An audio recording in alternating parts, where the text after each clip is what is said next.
জঙ্গিপুর মহকুমা হাসপাতালে দালালরাজ, রোগীর ক্ষোভের মুখে প্রশাসন। সারপ্রাইজ ভিজিটে জেলা শাসক নীতিন সিংহানিয়া, উন্মোচিত দুরবস্থা।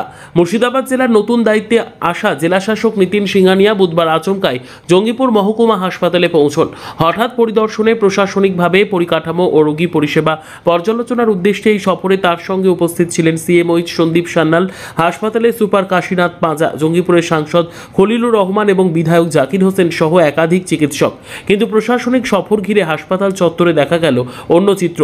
রোগীর পরিজনদের অভিযোগ, হাসপাতালের ভিতরে চলছে দালাল চক্রের রাজত্ব, টাকা ছাড়া কোনো কাজই হচ্ছে না। কেউ বলছেন রিপোর্ট পেতে টাকা লাগে, কেউ বলছেন নবজাতকের মুখ দেখতেও দিতে হয় 600 টাকা। সরকারি হাসপাতাল হয়েও এমন দুর্নীতির অভিযোগে ক্ষোভে ফেটে পড়েন রোগীর আত্মীয়রা। এই অভিযোগের মুখে বিধায়ক জাকির হোসেন জানান, আমরা ডিএম এর সঙ্গে সমস্যার সমাধান করতে এসেছি। কোন কোন বিভাগে টাকা নেওয়া হচ্ছে তা তদন্ত হবে। মানুষ যেন সম্পূর্ণ বিনামূল্যে সরকারি পরিষেবা পান সেদিকেই জোর দিচ্ছি। কিন্তু হাসপাতালের সুপার কাশীনাথ পাঁজা সব অভিযোগ অস্বীকার করে বলেন, এখনো পর্যন্ত কোনো লিখিত অভিযোগ আসেনি, অভিযোগ পেলে তদন্ত করা হবে। সাংবাদিকদের প্রশ্নে তিনি এড়িয়ে যান কেন হাসপাতালের পূর্ব দিকের গেটটি বন্ধ রাখা হয়েছে, যার কারণে পূর্ব দিকের রোগীদের আসতে 1.5 কিলোমিটার পথ অতিক্রম করতে হচ্ছে।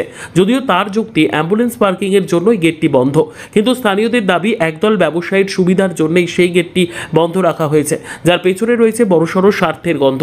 উল্লেখ্য, জঙ্গিপুর মহকুমা হাসপাতালের বেহাল চিত্র নতুন নয়। ব্লাড ব্যাংকে রক্তের ঘাটতি, আউটডোরে দালাল চক্রের দৌরাত্ম্য, বিভিন্ন বিভাগে টাকার বিনিময়ে কাজ, এমনকি নার্সদের অমানবিক ব্যবহার দীর্ঘদিন ধরেই জনসাধারণের অভিযোগের কেন্দ্রে এই হাসপাতাল। নতুন জেলা শাসকের সফর সেই অভিযোগগুলোকেই যেন ফের সামনে এনে দিল। এখন প্রশ্ন একটাই, প্রশাসনিক নজরদারির পরেও জঙ্গিপুর মহকুমা হাসপাতালের এই দুর্নীতি ও অব্যবস্থা কতদিন চলবে?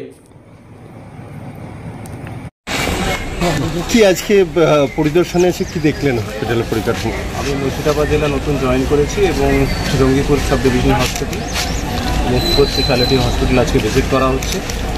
এখানে পুরো ডিটেল ইন্সপেকশনস এবং রিভিউ করা হয়েছে প্রত্যেক ডক্টরের সঙ্গে, যাতে পেশেন্ট সার্ভিসেস, মেডিকেল সার্ভিসেস আরও ইমপ্রুভ করা যায় সেই ব্যাপারে সবাইকে বলা হয়েছে।